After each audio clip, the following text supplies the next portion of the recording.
El suelo en la legislación urbanística española. Texto de Ángela Matássens.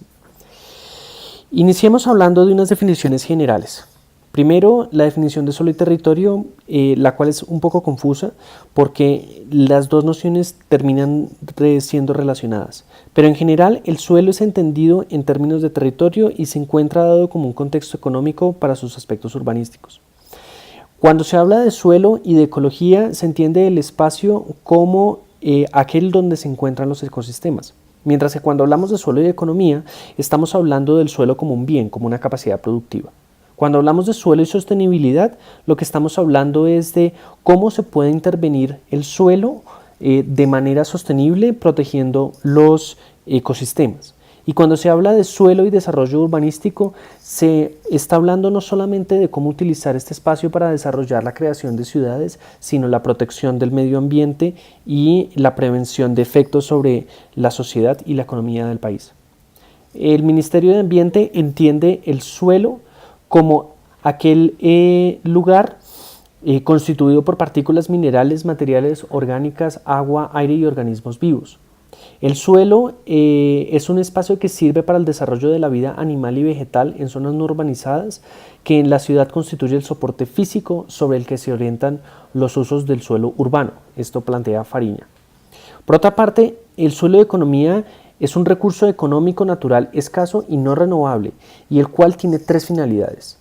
Las actividades productivas, en términos de infraestructura o de residencia, como un bien productivo para la producción de agricultura, un lugar donde generar agro, y como un depósito de valor, como un espacio de inversión económica. El término de suelo y sostenibilidad también han tenido un desarrollo a lo largo de los años muy conectado a cómo se ha desarrollado el concepto de desarrollo sostenible.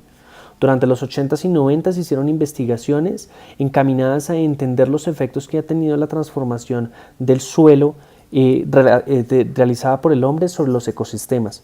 Y durante finales de los años 90 se han desarrollado procesos de política pública internacional y de agenda pública que permitan posicionar nuevas formas de entender el suelo y su relación con el medio ambiente, como fue la Cumbre de la Tierra o el Programa Marco del Medio Ambiente de Naciones Unidas.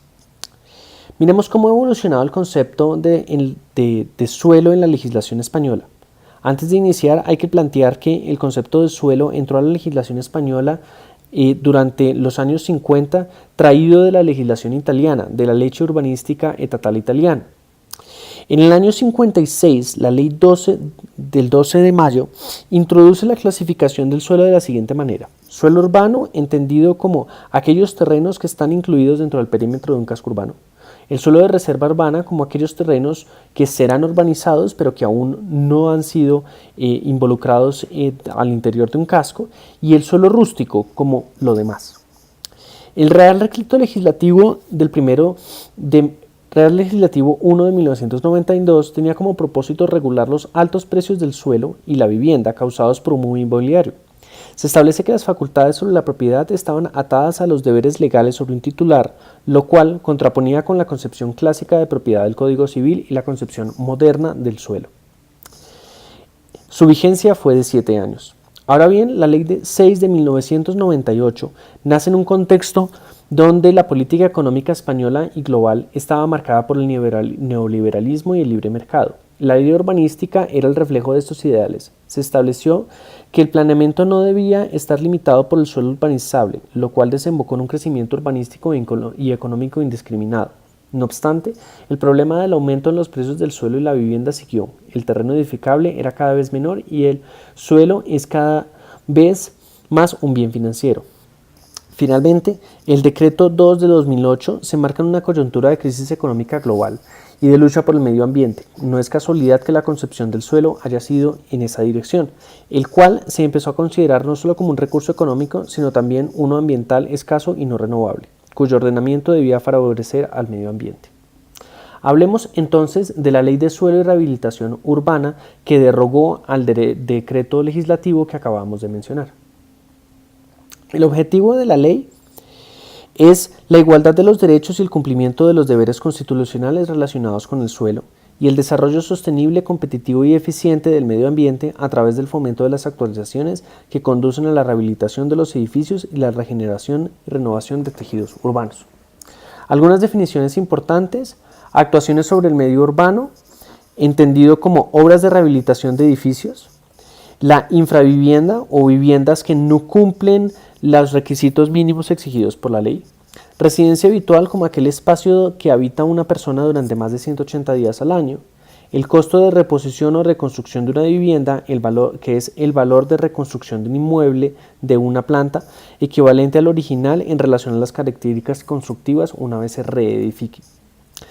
Ajustes razonables son las medidas de adecuación de un edificio para facilitar el acceso universal de forma eficaz y segura, sin que ello conlleve una carga desproporcionada.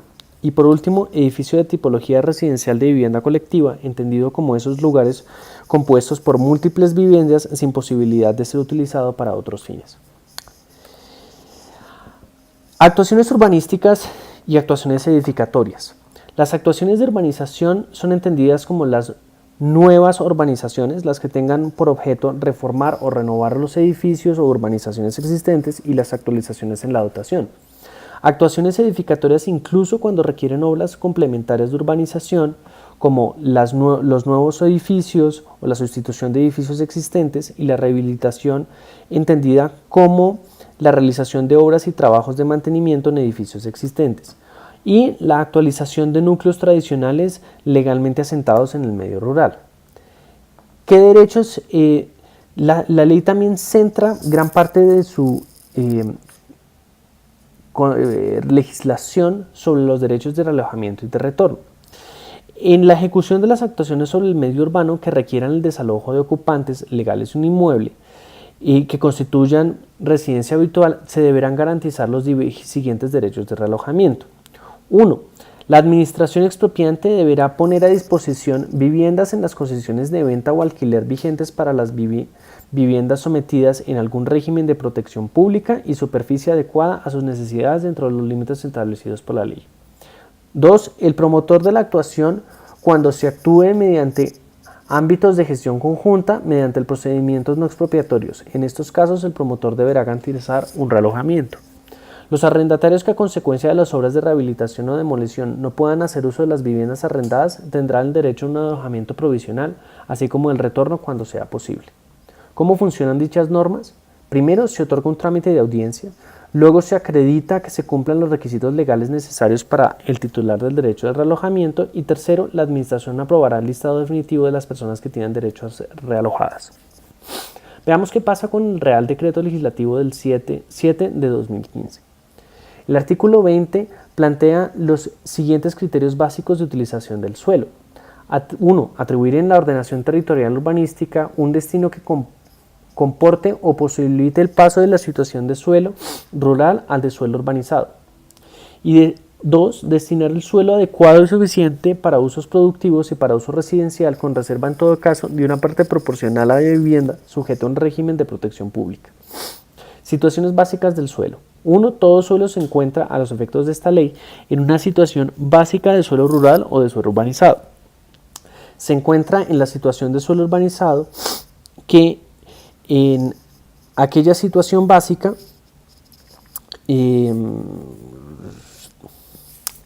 Por ello, en el mapa relacionado se evidencia la situación de la ordenación del territorio en España y los instrumentos de rango regional implementados.